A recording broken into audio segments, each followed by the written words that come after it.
Kita lanjutkan diskusi malam ini.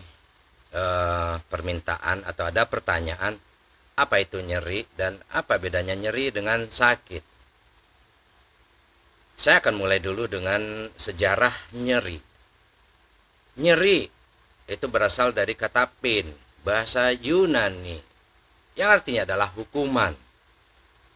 Zaman dahulu kala, pain ini dikaitkan dengan hal-hal yang bersifat magic. Hal-hal yang bersifat magic artinya apa? Apabila timbul rasa nyeri, pada saat zaman dahulu yang bertanggung jawab terhadap yang mengatasi masalah ini adalah pendeta, kemudian dukun, kemudian pengusir setan, juga dengan menggunakan tanaman-tanaman.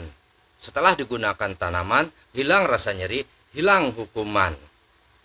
Ini selalu dikaitkan dengan dan juga dikaitkan dengan hal-hal yang bersifat ritual. Sekarang kita lihat apa sih sebetulnya pain atau nyeri. Sebetulnya atau menurut teori, nyeri adalah suatu sensasi rasa yang tidak nyaman yang diakibatkan oleh kerusakan jaringan pada tubuh. Ini yang disebut dengan nyeri. Kemudian kita lihat nyeri itu apa saja. Berdasarkan durasi atau waktu timbulnya pain, timbulnya nyeri. Nyeri itu ada dua. Ada nyeri yang dikatakan nyeri akut. Kemudian ada juga yang dikatakan dengan nyeri kronik. Kita lihat berdasarkan sensasi rasa yang terdapat pada tubuh seseorang, berdasarkan sensasi rasa atau rasa yang dialami. Nyeri itu terbagi tiga. Ada yang disebut dengan nyeri ringan, ada yang disebut dengan nyeri sedang, dan ada yang disebut dengan nyeri berat. Tapi kalau kita lihat berdasarkan asalnya rasa nyeri, ada nyeri yang disebut dengan nyeri nociceptik, di mana asalnya bisa diketahui dia berasal dari jaringan-jaringan perifer. Tapi ada satu lagi nyeri yang tidak diketahui, sulit diketahui asalnya. Timbulnya pada saraf-saraf yang ada pada tubuh manusia, tubuh kita. Ini disebut dengan nyeri nociceptik. Inilah sekilas tentang nyeri. Nyeri berdasarkan asalnya, ada yang disebutkan nyeri nociceptik. Berdasar satu lagi adalah nyeri yang disebut dengan nyeri neuropati.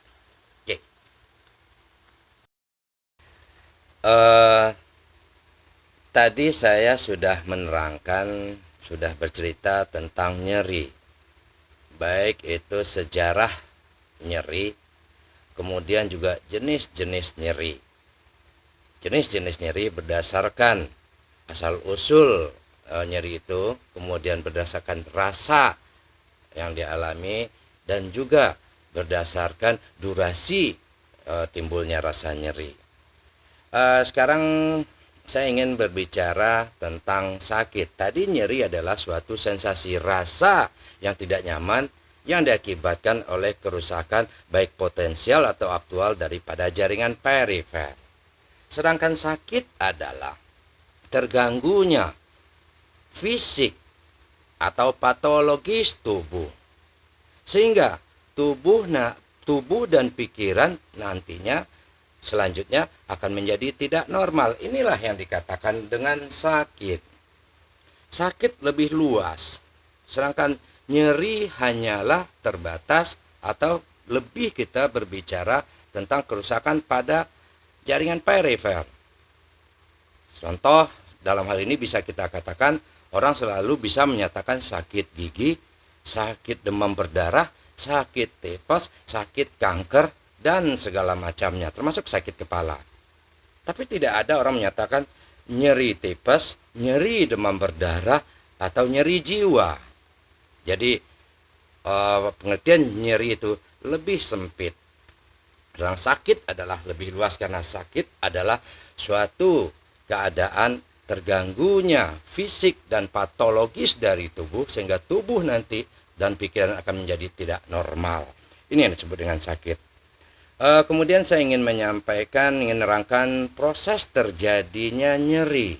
Kita mulai dari tadi nyeri disampaikan bahwa rusak, terjadinya kerusakan pada jaringan perifer. Rusaknya karena trauma benda tumpul dan benda tajam sehingga luka sel. Selanjutnya akan terjadi gangguan pada membran sel. Setelah terjadi gangguan akan terbentuk suatu fosfolipid. Fosfolipid akan berubah menjadi asam arakidonat dengan bantuan enzim fosfolipase. Selanjutnya asam arakidonat akan terbentuk prostaglandin dengan bantuan siklooksigenase. Prostaglandin inilah yang merupakan mediator rasa nyeri. Dialah yang akan prostaglandin lah yang menyampaikan rangsangan atau impuls ke otak sebagai mediator sensasi rasa tidak enak atau nyeri tadi. Inilah prosesnya.